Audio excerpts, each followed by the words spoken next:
तो व्यूअर्स अस्सलाम वालेकुम, मैं हूं Ali and welcome to my channel sonic expert. आज 24 जनवरी है और गोल्ड प्राइस से रिलेटेड एक और वीडियो लेकर आपकी खिदमत में हाजिर हूं। देखें, ये बहुत दफ़ा ये सवाल पूछा जा रहा है मेरे से कि भाई ऐसे कब तक चलेगा, गोल्ड की प्राइस जो है वो इस तरह बिला जवाब ऊपर 4-5 हज़ार रुपये तोला कब तक चलेगी। तो देखें, अभी इसका कोई जवाब नहीं है मेरे पास, क्योंकि मार्केट में जो है वो रेट यही चलाया जा रहा है। मंडी चाहे 2020 हो जाए, मंडी चाहे 2050 हो जाए, सोना 2,20,400, 2,20,800 यही चलाया जा रहा है। और आज के दिन भी सूरत हाल यही है।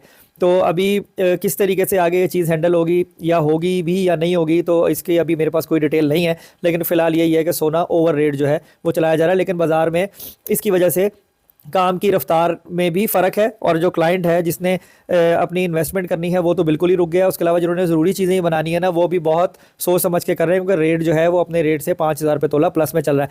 अब ये कब तक चलेगा, ये आगे आने वाले दिनों में पता लगेगा कि इसके अगेंस्ट कोई अगर एक्शन लिया जाता है और रेट को ओरिजिनल प्राइस पर लेकर आया जाता है, तो तब जो है वो ये कितनी जल्दी होगा।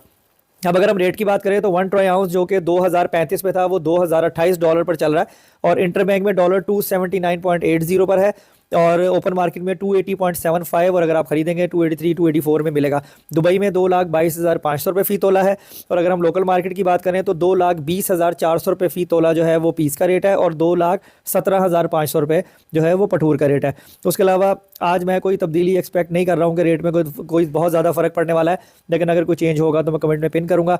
बाकी देखने वालों से गुजारिश है कि काइंडली चैनल को सब्सक्राइब कर लिया करें और बेल आइकन ज़रूर दबाया करें, ताकि उन्हें आने वाली वीडियो की नोटिफिकेशन मिले। उसके अलावा कोई भी गोल्ड प्राइस से रिलेटेड क्वेश्चन हो, उसके अलावा ज्वेलरी बनानी हो, सोना खरीदना हो, आप मुझे इंस्टाग्राम के ऊपर रब्ता कर सकते हैं। इंशाल्लाह मैं रिस्पॉन्ड करूँगा। अपना बहुत ख्याल रखें, मुझे दुआ में याद रखिए। अल्लाह हाफिज़।